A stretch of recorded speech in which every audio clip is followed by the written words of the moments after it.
Welcome back to The Big Idea. Tonight it's the fantasy life.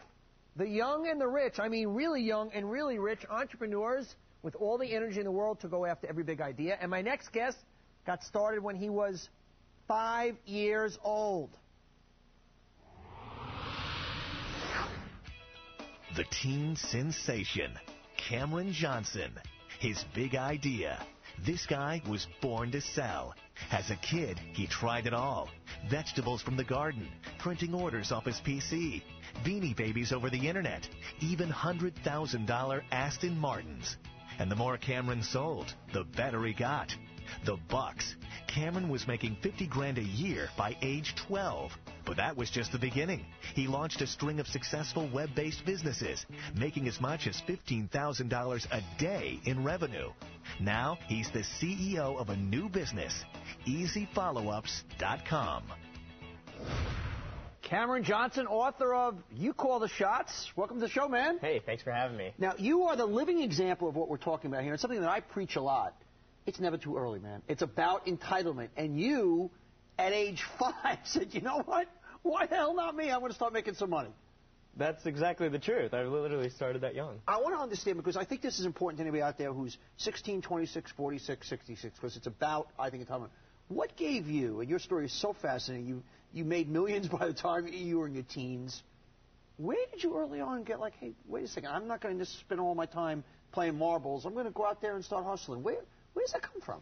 I think I grew up in an entrepreneurial family, so I think that's part of it. But it's also that I realized that I needed to start my own business because I wanted to make my own way in life, and that just fascinated me at such an early age. And you never had the feeling of, because some of us, even in the professional world, where you have to spend 5 years here and 7 years here, and you always had that kind of chutzpah, for lack of a better word, that, damn, I don't need to wait. Well, I think you're right, and also I grew up with the Internet. So, someone that had an MBA or someone that was in college was growing up with the Internet at the same time I was. I just happened to be 9, 10, or 11 years old. I want to pick up the story. First, you're selling vegetables from your little cart at 5. I want to pick up the story at age 8. Okay. Because to me, that's where you could see the beginnings of it. You watch Home Alone 2. Pick it up from there. I watched the movie Home Alone 2. Thought it was the greatest movie ever. I told my parents I wanted to go to New York City and be just like Macaulay Culkin. And they said... Why did you want to be just like Macaulay Culkin? Because I just was fascinated with the way, he was young in the movie and the way he got to live this amazing life. And at the plaza. The plaza and everything. So I was fascinated with New York City at the time. I was fascinated with Macaulay Culkin. And I said, my parents, I'd like to go to New York City. And they made a deal with me. If you make straight A's, we'll take you to New York City. So sure enough, it was the 4th grade. I was able to make straight A's. And they took me to New York City. And before we even went, I wrote a letter to Donald Trump. And I wrote a letter to Donald Trump saying, Dear Mr. Trump, you probably don't know who I am. Oh, that's my favorite part. Right? But my name is Cameron Johnson, and I'm 8 years old, and I'm coming to stay at the plaza. I was wondering if it'd be possible to see the room where they taped Home Alone 2. Well, sure enough, I didn't. Because he had done a cameo in Home Alone 2. Exactly, that's how I knew who he was. Right. So I show up at the hotel, and my parents were checking in. All of a sudden, the receptionist turns to me and says, Are you Cameron? And by this time, my mom is flabbergasted as to how would she know his name. And she says, Mr. Trump received your letter. And now my parents are worried as to, what in the world did he say to him? So, sure enough, Mr. Trump had arranged for that I not only see the room where they taped the movie, but also to stay in it for the entire time. And he set it up so that I have a private tour of F.A.O. Schwartz. And he left me a signed note saying, Dear Cameron, I wish you much success, and sincerely, Donald Trump. And sure enough, when we went to F.A.O. Schwartz the next day, we were going through F.A.O. Schwartz, and I didn't have a business at the time, but I said, I want to be like Donald Trump. And we saw a place where kids could get business cards made. And I said, I'm going to get business cards made and leave one for Mr. Trump. So I left one for Mr. Trump when we checked out and said, thanks so much for everything, the suite, the tour. Here's my signed business card.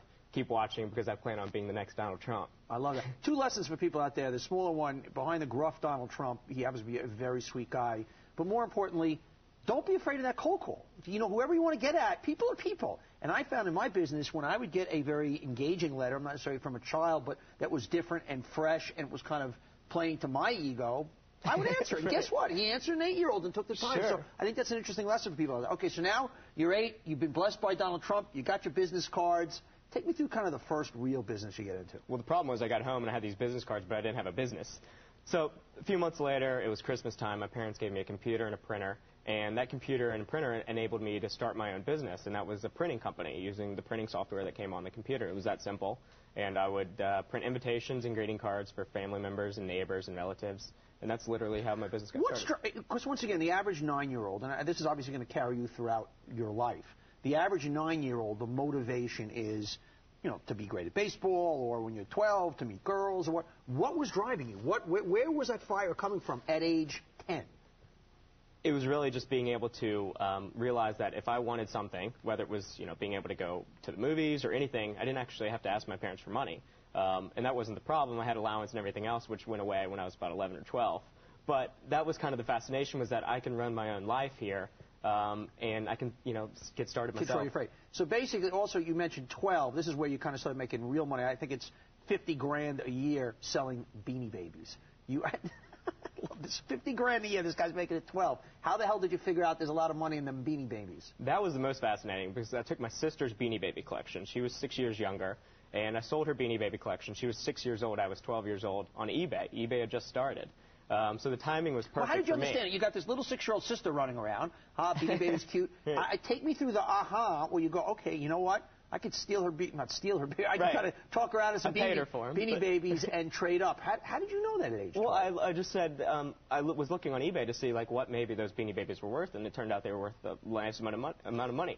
So I said to my sister Claire, Claire, how about I give you $100, and you can go buy whatever you want.